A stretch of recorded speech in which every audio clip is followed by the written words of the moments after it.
Hello കൂട്ടുകാരെ, ഇത് കണ്ട ആന്തൂറിയം നല്ല ഭംഗിയില്ലേ കാണാൻ? നോക്ക്, റോസ് കളർ. ഇതിൻ്റെ ഇലയെല്ലാം ഇല്ലേ പച്ച ഇല, മഞ്ഞ കളർ വന്നേ. അപ്പോൾ ഞാനില്ലേ എപ്സം സാൾട്ട് സ്പ്രേ ചെയ്തു.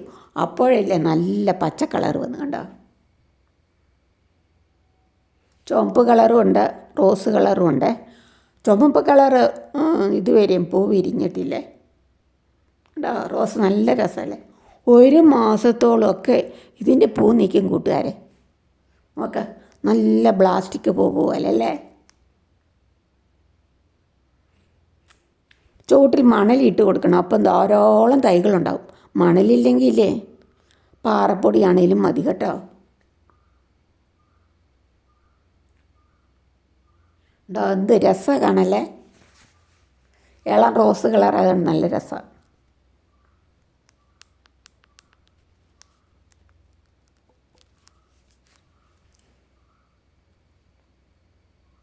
ഇത് നമുക്ക് ടെറസയിലില്ലേ പൊടിയില്ലേ, കറുപ്പും വെള്ളയുടെ ഉള്ള പൊടി, വെള്ളമൊക്കെ മഴയൊക്കെ പെയ്ത് കഴിഞ്ഞ് കിട്ടുന്നേ.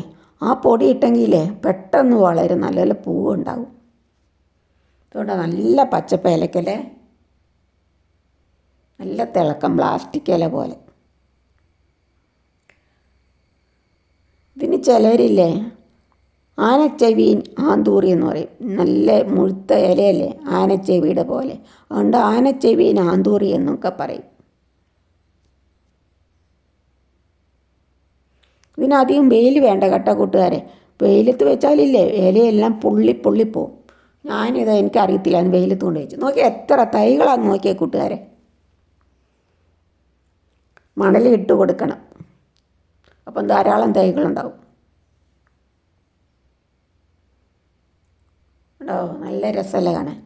ഉണ്ടോ? ഇല മഞ്ഞ കളർ വരും. അതിന് എപ്സം സാൾട്ട് സ്പ്രേ ചെയ്താൽ മതി. 1 ലിറ്റർ വെള്ളത്തിൽ ഒരു ചെറിയ സ്പൂണ് കലക്കിയെടുക്കുക, എന്നിട്ട് സ്പ്രേ ചെയ്യുക.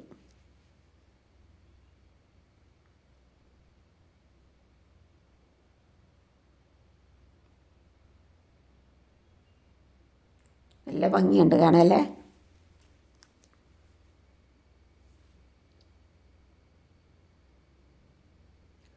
പിന്നെ ചുവട്ടിൽ ഒത്തിരി വേരുകളുമുണ്ട്, തൈകളുണ്ട്. എന്നിട്ട് ഒരു വേരുള്ള തൈ ഇങ്ങനെ വെച്ച് കട്ട് ചെയ്ത് നമുക്ക് വേറെ തൈകൾ ഉണ്ടാക്കാം കേട്ടോ. 1-2 വേര് വെച്ച് ഉള്ളയിടം വെച്ച് കട്ട് ചെയ്യുക.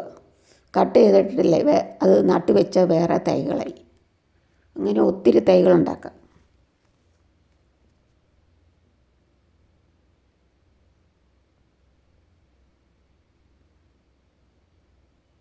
ഇടയ്ക്കിടയ്ക്ക് ഇവിടെ സാപ്പുണ്ട്, സാപ്പ് ഞാൻ സ്പ്രേ ചെയ്യും.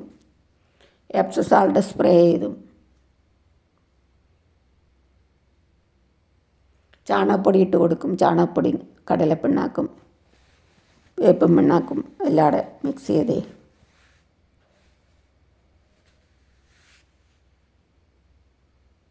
ഇവിടെ എത്ര ഭംഗിയാന്ന് നോക്കി കാണാൻ. നല്ല കളറല്ലേ കൂട്ടുകാരെ. ഇലയൊക്കെ നല്ല ഇളം പച്ച.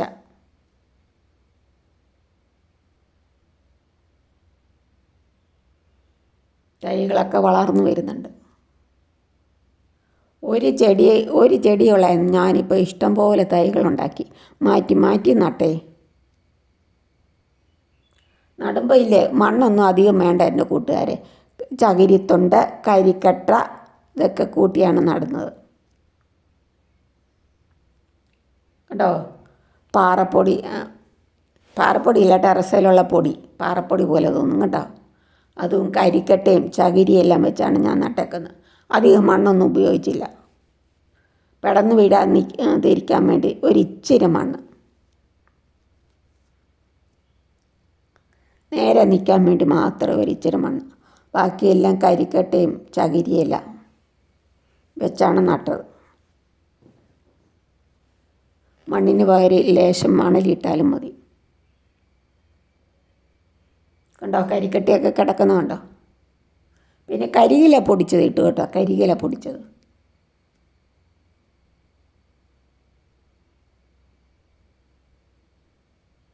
കണ്ടോ ഈ മഞ്ഞ കളർ കണ്ടോ, അതിന് ഞാൻ എപ്സം സോൾട്ട് പരട്ടി. ഇപ്പം നല്ല പരട്ടുകയല്ല, സ്പ്രേ ചെയ്തപ്പം നല്ല പച്ച കളർ വന്നു കണ്ടോ.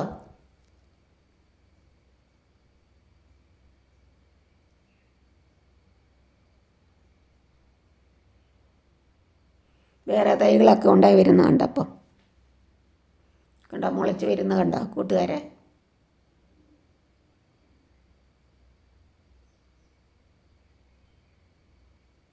ചുവട്ടിൽ നിന്ന് കുഞ്ഞു തൈകൾ പൊട്ടി വരും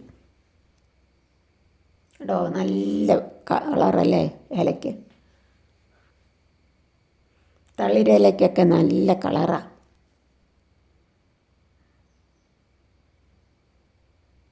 ഒരു മാസത്തേന് ഇതിങ്ങനെ നിൽക്കും.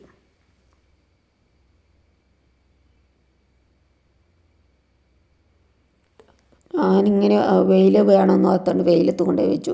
ഇലകളെല്ലാം പൊള്ളിപ്പോയി. പിന്നെ എനിക്ക് മനസ്സിലായത് തണലത്ത് വെക്കണമെന്ന്. തണലത്ത് വെച്ചപ്പോൾ ഇഷ്ടം പോലെ തൈകളുണ്ടായി കേട്ടോ. നല്ല പച്ചപ്പ്, പച്ചയില ഇങ്ങനെ റോസ് പൂ ഉണ്ടായി നിൽക്കുന്നതാണ് നല്ല ഭംഗിയില്ലേ കൂട്ടുകാരെ.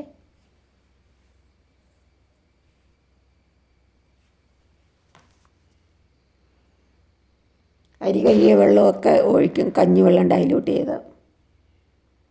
കഞ്ഞിവെള്ളം നേർപ്പിച്ചൊഴിക്കണം. ഒരു ഗ്ലാസ് വെള്ളത്തിൽ ഒരു 10 ഗ്ലാസ്സെല്ലാം ഒഴിച്ചിട്ട് വേണം ഒഴിക്കാൻ.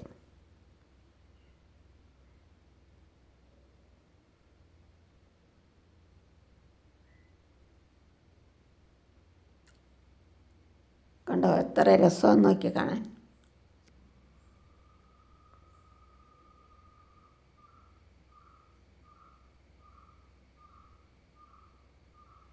കരിയില പൊടിച്ചൊക്കെ നല്ല വളമാണ്.